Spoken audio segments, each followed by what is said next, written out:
சிஸ்டருங்க வந்து நிறைய பேர் காலிஃப்ளவர் எப்படி பொரிக்குதுன்னு கேட்டாங்க.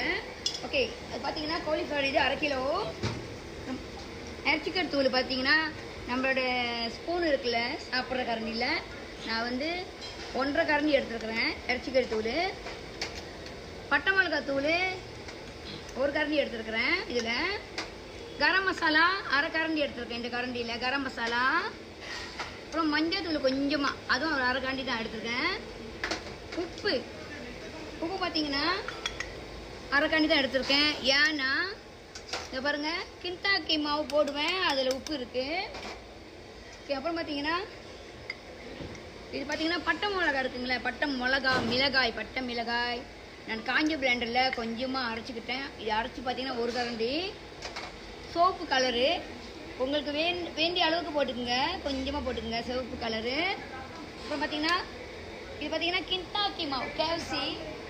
இந்த கரண்டியில் வெஜிடேரியன் கரண்டியில் 2 கரண்டி கிண்டாக்கி மாவு. சோள மாவு இதில் 1.5 கரண்டி.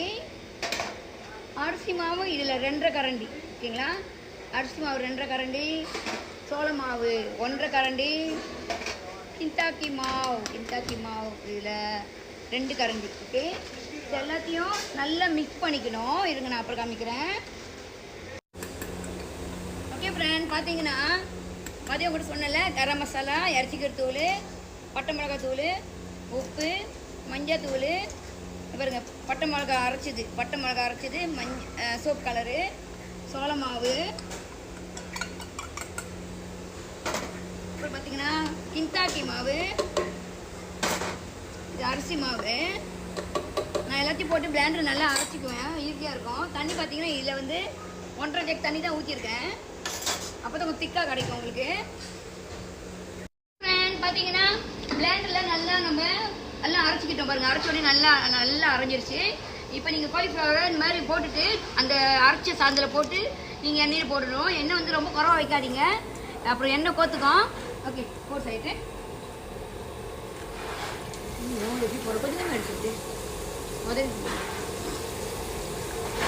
எண்ணெய் வந்து கொஞ்சம் அனலாக வச்சுக்கோங்க. ரொம்ப எண்ணெய் குறைச்சி வச்சிங்கன்னா அனலை காலிஃப்ளவர் வந்து எண்ணெய் கொத்துக்கும், சாப்பிட நல்லா இருக்காது.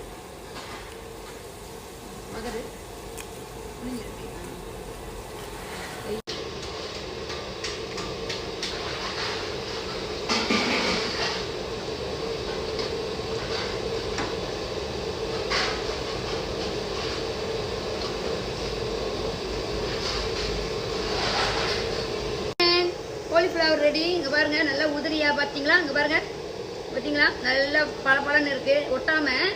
ஸோ இந்த மாதிரி நீங்கள் பொரிச்சிங்கன்னா ரொம்ப ருசியாக இருக்கும். சுட பொரிச்சு அப்படியே சாப்பிடலாம், ரொம்ப நல்லாயிருக்கும். Cauliflower ready. Cauliflower fry, restaurant Rajesh.